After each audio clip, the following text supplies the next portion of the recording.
بسم اللہ الرحمن الرحیم۔ آج ہم ہے زندہ قائم پایا کے بارے میں بات کریں گے۔ جب ایک اسماعیلی جماعت خانے میں داخل ہوتا ہے تو دروازے پر بلند آواز سے ہے زندہ کہتا ہے، اور جو مومنین جماعت خانے میں موجود ہوتے ہیں وہ اس کے جواب میں قائم پایا کہتے ہیں۔ نیز تسبیحات کے اختتام پر بھی یہی کلمات استعمال کیے جاتے ہیں۔ ہے زندہ کے معنی ہیں وہ نور خداوندی جو ہمیشہ کے لیے حیات ہے، اور وہ ہمارے درمیان ایک مظہر کی حیثیت میں ہمیشہ کے لیے زندہ ہے۔ اور قائم پایا کے معنی ہیں وہ خدا کا نور جو روئے زمین پر ہمیشہ کے لیے قائم ہے، اسے ہم نے پا لیا ہے۔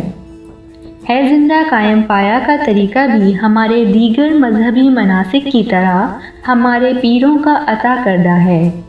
ہمارے آباء و اجداد کو اسماعیلی مذہب سے روشناس کرانے کے بعد جب ہمارے پیروں نے انہیں منظم کیا اور جماعت خانے میں ادا کیے جانے والے مناسک کی تعلیم دی، تو جماعت خانے میں داخل ہونے کے آداب کے طور پر انہیں ہے زندہ قائم پایا کے کلمات سکھائے۔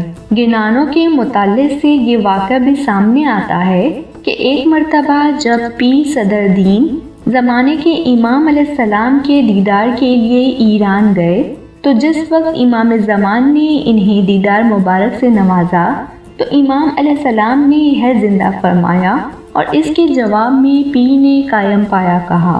علاوہ ازیں گنانوں میں بے شمار مقامات پر ہے زندہ قائم پایا کی تعلیم دی گئی ہے، اور ان کلمات کو ادا کرنے کی برکات کا ذکر کیا گیا ہے، جیسا کہ پیر حسن کبیر الدین ان کلمات کی فضیلت بیان کرتے ہوئے فرماتے ہیں کہ ترجمہ: ہے زندہ کہنے میں ایک ہاتھی کے خیرات جتنا ثواب ہے، اور قائم پایا کہنے میں ایک گھوڑے کی خیرات جتنا ثواب ہے۔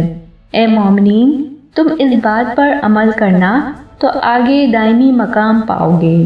سید امام بیگم اپنے کلام میں فرماتی ہیں کہ ترجمہ: اے بھائی، جب جماعت خانے میں آؤ تو ہے زندہ کہو تو تمہیں دارالبقا کا ثواب حاصل ہوگا اور مولا کا دیدار نصیب ہوگا۔ چنانچہ ہے زندہ قائم پایا کہنے کا عمل اسماعیلی مذہب کی اس بنیادی عقیدے کی ترجمانی کرتا ہے، اور مومنین کے دلوں میں اسے صبح و شام تازہ کرتے رہتا ہے کہ اللہ تعالیٰ کا نور روئے زمین پر دائمی طور پر حیات اور قائم ہے، اور ہر زمانے کے امام علیہ السلام اس نور اقدس کے مظہر کی حیثیت سے موجود ہیں جن کی ہم نے شناخت حاصل کی ہے۔